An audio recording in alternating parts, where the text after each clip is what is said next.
Vamos iniciar conversando sobre um tema que costuma cair nas provas e gerar bastante dúvida: os crimes constitucionais. Mas calma, não é nada complicado. Vamos destrinchar isso de um jeito bem leve e direto.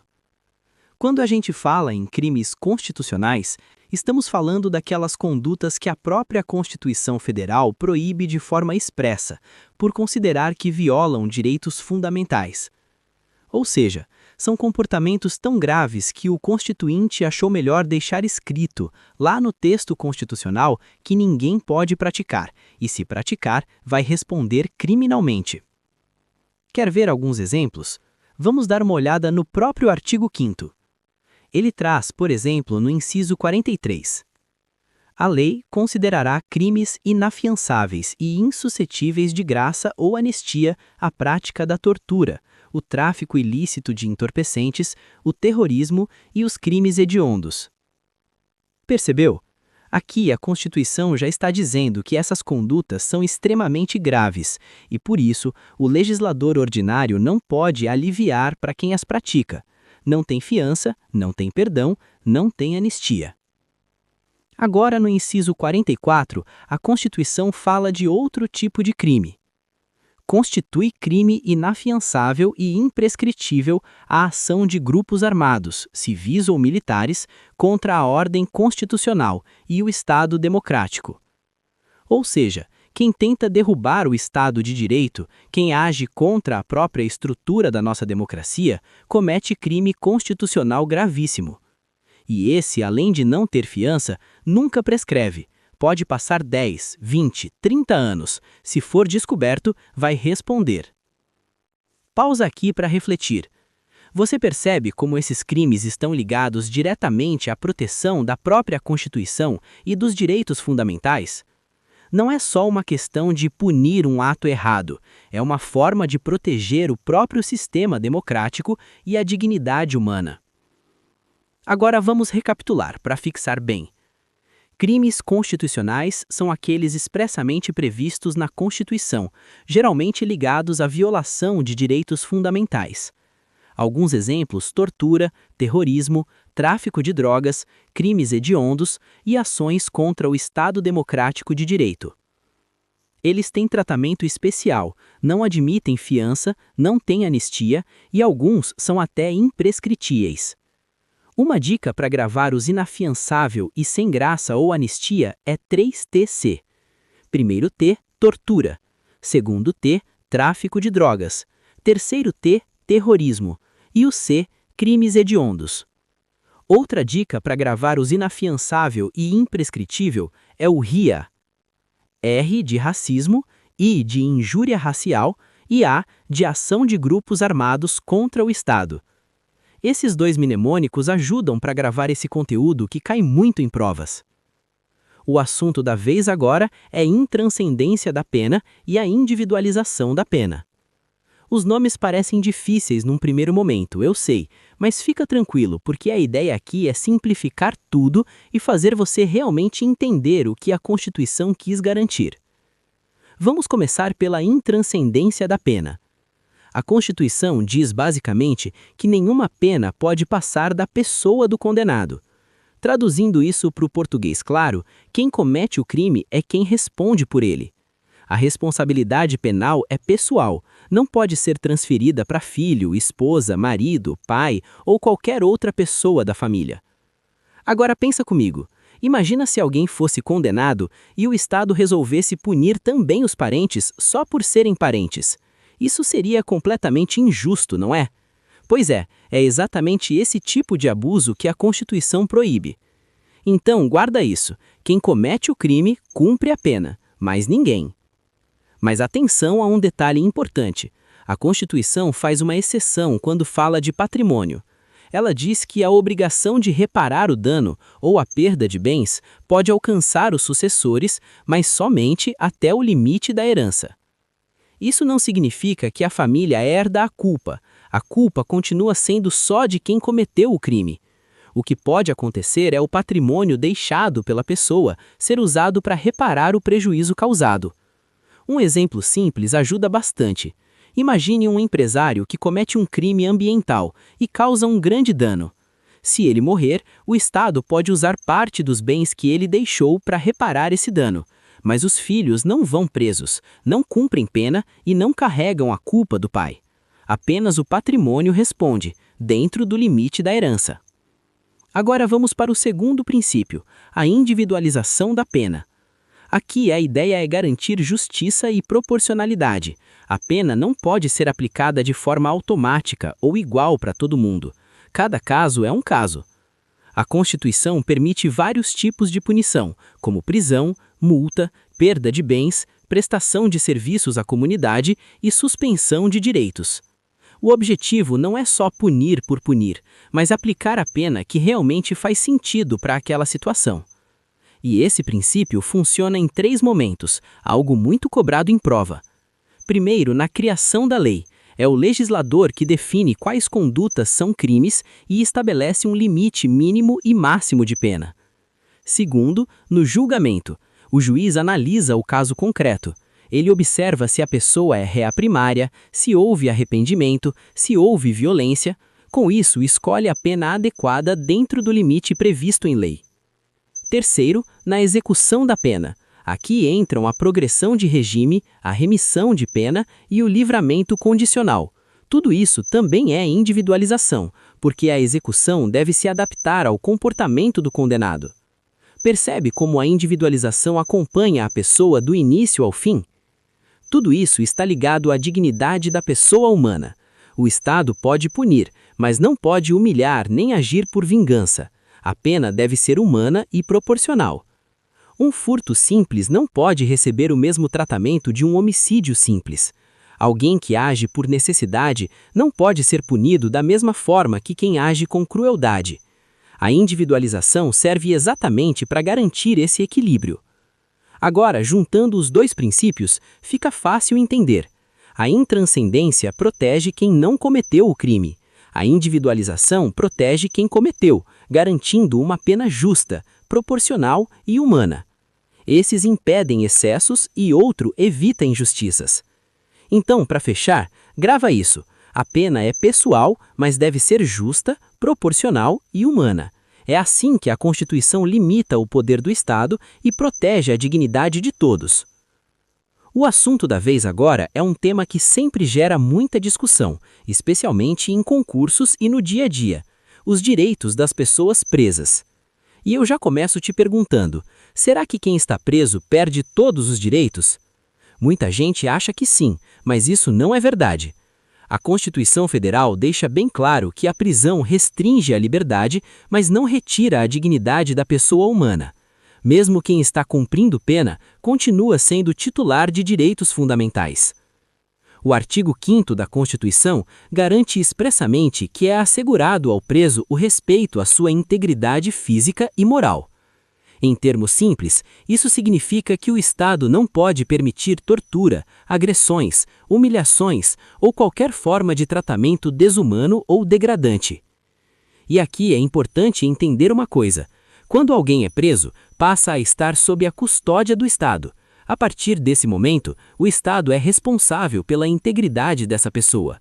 Se houver violência ou abuso dentro do sistema prisional, a responsabilidade é estatal. Outro direito muito importante é a comunicação da prisão. A Constituição determina que a prisão deve ser comunicada imediatamente ao juiz competente e também à família do preso, ou à pessoa que ele indicar. Além disso, o preso tem o direito de ser informado sobre seus direitos e sobre quem foi a autoridade responsável pela prisão. Essa regra existe para evitar prisões arbitrárias e garantir o devido processo legal. É uma forma de controle e transparência da atuação estatal. Também é assegurado ao preso a assistência jurídica. Ele pode e deve se comunicar com seu advogado desde o início, e se não tiver condições financeiras, o Estado tem o dever de fornecer a Defensoria Pública, que é uma instituição essencial à justiça e à proteção dos direitos fundamentais. Outro ponto relevante é o direito de comunicação com a família. Mesmo privado da liberdade, o preso não pode ser isolado do mundo exterior de forma absoluta. O contato com familiares e com o advogado é fundamental para preservar a dignidade humana e facilitar a futura reintegração social. Muita gente pergunta se o preso pode estudar ou trabalhar. A resposta é sim. A Constituição e a Lei de Execução Penal incentivam tanto o trabalho quanto o estudo no sistema prisional. Além de contribuírem para a ressocialização, essas atividades podem gerar remissão da pena, ou seja, redução do tempo de cumprimento da condenação. O preso também tem direito a condições mínimas de existência digna. Isso inclui alimentação adequada, assistência à saúde, higiene e atendimento médico. A pena é a privação da liberdade, não é a imposição de sofrimento físico ou moral. E vale reforçar um princípio essencial do direito penal. A pena não pode passar da pessoa do condenado. A família do preso não pode ser punida pelos atos que ele praticou. Filhos, pais e cônjuges não respondem pelo crime cometido. A punição é sempre individual. Para fechar, guarda bem essa ideia. Os direitos dos presos existem para limitar o poder do Estado e preservar a dignidade humana. Punir é necessário, mas punir com respeito à Constituição é obrigatório. Um Estado democrático de direito se mostra forte não quando ignora direitos, mas quando os respeita, inclusive em relação àqueles que erraram. Em resumo, o preso tem direito à integridade física e moral, à comunicação da prisão, à assistência jurídica, ao contato com a família e o advogado, a condições dignas de vida, ao trabalho e ao estudo, e à garantia de que a pena não ultrapasse sua pessoa. A Constituição não protege o crime, ela protege a pessoa humana, mesmo quando ela erra. Agora, o assunto é extradição. Você já parou para pensar no seguinte? Um estrangeiro comete um crime no país dele e vem para o Brasil. Ou um brasileiro comete um crime fora e é encontrado aqui. O que o Brasil pode fazer? Entregar essa pessoa para o outro país? Ou ela fica por aqui? Pois é exatamente isso que chamamos de extradição. É quando um Estado entrega alguém para outro Estado, para que essa pessoa seja julgada ou cumpra a pena. Mas não é qualquer caso que permite isso. A Constituição define regras bem claras para proteger os direitos do indivíduo e também a soberania do Brasil. Primeiro ponto, e esse cai muito em prova: brasileiro nato nunca pode ser extraditado. Mesmo que tenha cometido um crime gravíssimo fora, o Brasil não o entrega. Mas calma, isso não significa que ele fica sem punição. O país pode julgá-lo aqui, usando as nossas leis. Isso é chamado de princípio da nacionalidade ativa. Agora, se for brasileiro naturalizado, a história muda um pouco. A extradição é possível em duas situações: se o crime foi cometido antes da naturalização, se ele se envolveu com tráfico de drogas, a qualquer tempo, antes ou depois de se tornar brasileiro. Lembre-se nas provas, quem autoriza ou nega a extradição é o STF. Ele avalia se todos os requisitos legais e constitucionais estão cumpridos. Outro ponto é que ninguém pode ser extraditado por crime político ou de opinião. Por exemplo, imagina um jornalista estrangeiro que criticou o governo do país dele e é acusado de crime político. Se ele vier para o Brasil, não será extraditado, porque apenas exerceu seu direito à liberdade de expressão. Grave o seguinte: extradição só pode ocorrer se houver tratado internacional com o outro país ou umas promessas de reciprocidade. Ou seja, o Brasil só entrega alguém se o país de destino também se comprometer a fazer o mesmo em situações semelhantes. Ah, e preste atenção, não se extradita para países que aplicam pena de morte ou prisão perpétua, a menos que haja garantia de que essas penas não serão executadas. Para resumir, brasileiro nato, nunca extraditado. Brasileiro naturalizado, extraditado se crime comum antes de naturalização ou tráfico de drogas. Crime político ou de opinião, nunca extraditado. País com pena de morte ou prisão perpétua, só se houver garantia de não execução. Decisão sempre do STF, baseado em tratado ou reciprocidade. Agora, o assunto é a presunção da inocência. E já te lanço uma pergunta: Você sabia que no Brasil, uma pessoa é considerada inocente até que se prove o contrário? Pois é, esse é o conceito da presunção da inocência, que está garantido lá no artigo 5º da Constituição. Então, como funciona na prática? O texto constitucional diz que ninguém será considerado culpado até o trânsito em julgado de sentença penal condenatória. Ou seja, enquanto todos os recursos não terminarem, a pessoa é presumida inocente. Isso traz algumas regras importantes. Durante o processo, a pessoa não pode ser tratada como culpada. Ela tem direito a todos os benefícios legais de quem ainda não foi condenado. E o Estado tem o ônus da prova, ou seja, quem acusa deve provar a culpa. Vamos imaginar uma situação cotidiana. Suponha que alguém foi acusado de roubo. Até que a justiça diga de forma definitiva que essa pessoa cometeu o crime, ela não é culpada. Isso quer dizer que não podemos difamá-la, tratá-la como criminosa ou restringir seus direitos sem justificativa. Outro ponto importante é que a presunção da inocência influencia até medidas cautelares, como prisão preventiva. Ela não permite prender alguém apenas porque está sendo investigado. A prisão só pode ocorrer quando houver fundamento legal concreto, garantindo que seja uma medida excepcional e justificada. Esse princípio serve como um escudo contra abusos do Estado. Imagina se todo o acusado fosse considerado culpado antes do julgamento final. Seria totalmente injusto, certo? A presunção da inocência equilibra o direito do Estado de punir com o direito do indivíduo de se defender. E olha só que interessante, ele não é apenas uma regra brasileira.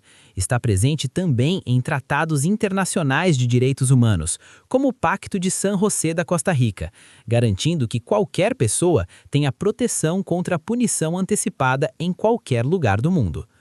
Para resumir, até decisão final, a pessoa é considerada inocente.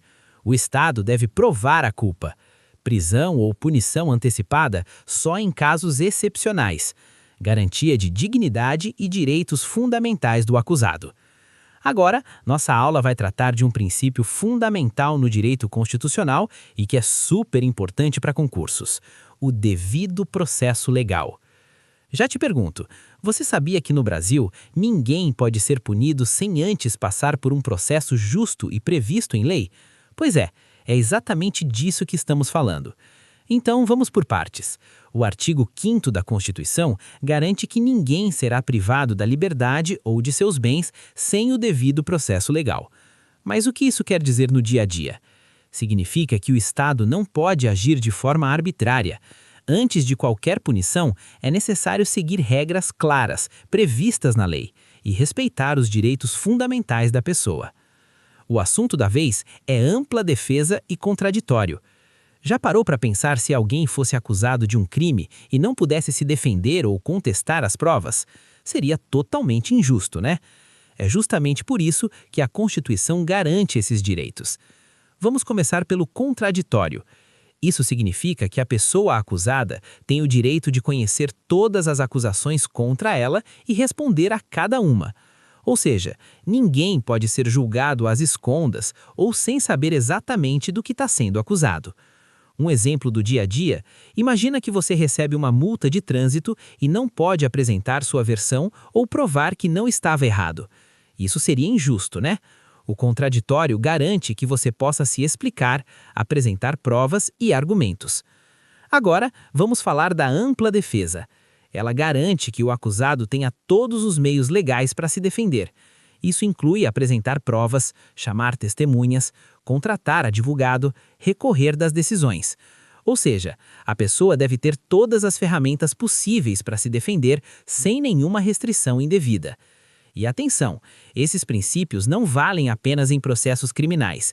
Eles se aplicam em qualquer processo judicial ou administrativo onde alguém possa ter seus direitos ou bens afetados. Por exemplo, se uma empresa for multada pelo governo, ela tem direito de apresentar defesa e recorrer. É a justiça sendo aplicada de forma equilibrada. Por que isso é tão importante? Porque garante que o Estado não haja de forma arbitrária, protege a dignidade da pessoa humana e fortalece o Estado de Direito. Então, resumindo de forma bem prática, o acusado deve conhecer a acusação e poder responder. O acusado tem todos os meios legais para se defender. Valem em processos criminais e administrativos. Garantem justiça, equilíbrio e respeito à dignidade da pessoa. Então, sempre que falamos em processo legal, não podemos esquecer desses dois princípios. Eles são a essência de um julgamento justo. Ninguém é punido sem ter chance de se defender adequadamente.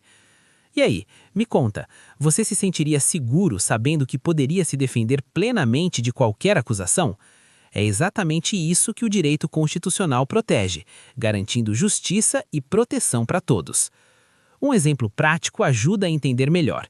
Imagina que alguém foi acusado de um crime. O Estado não pode simplesmente prender ou multar essa pessoa de forma arbitrária.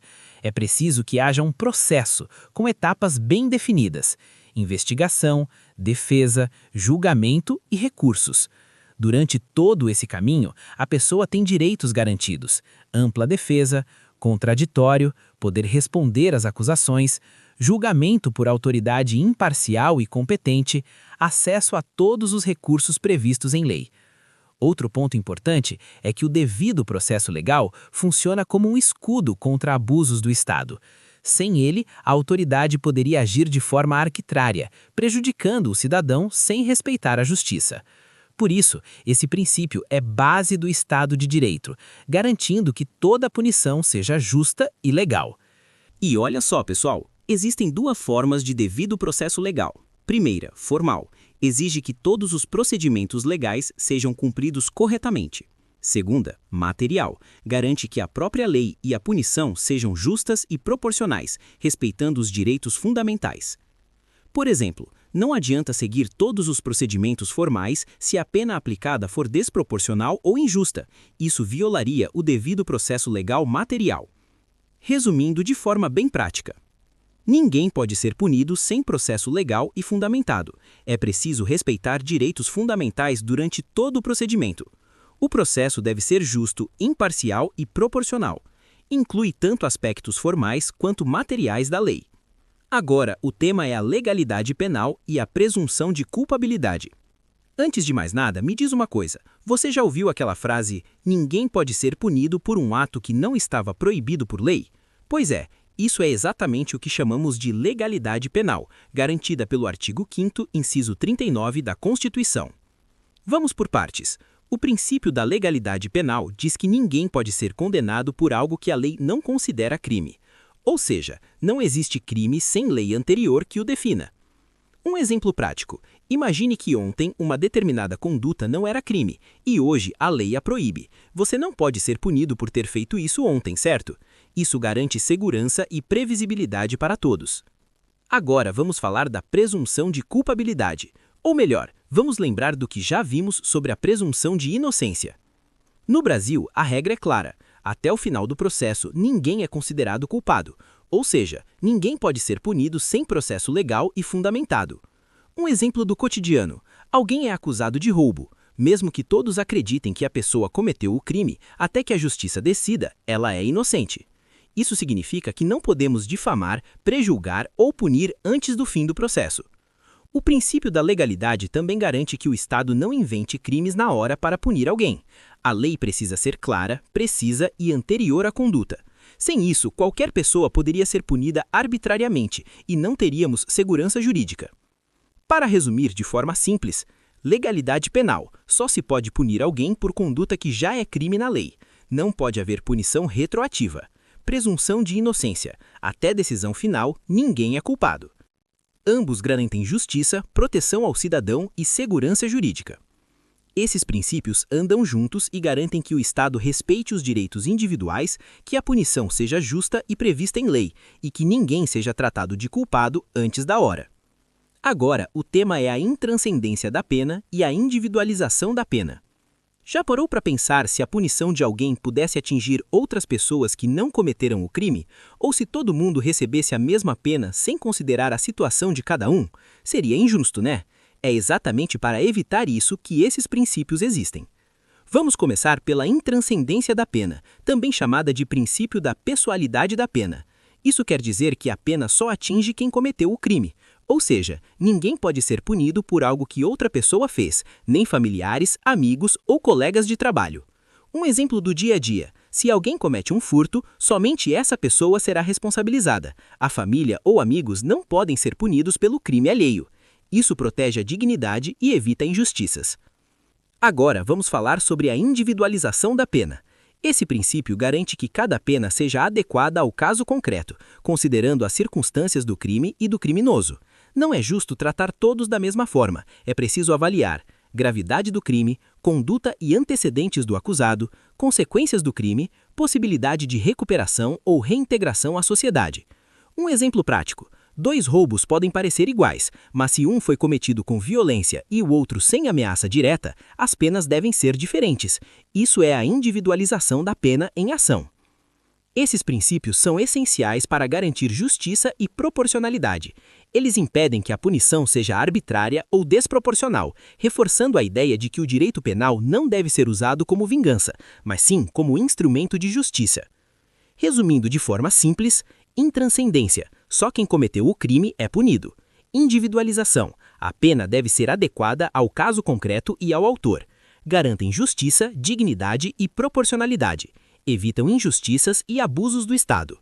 Esses princípios mostram como o direito penal brasileiro busca equilibrar responsabilidade, justiça e proteção aos direitos individuais. O último assunto dos direitos e deveres individuais e coletivos é a inadmissibilidade das provas obtidas por meios ilícitos, que está garantida no artigo 5º, inciso LVI da Constituição. Antes de mais nada, me responda uma coisa: você acha justo que alguém seja condenado com base em provas obtidas de forma ilegal? Difícil aceitar, né?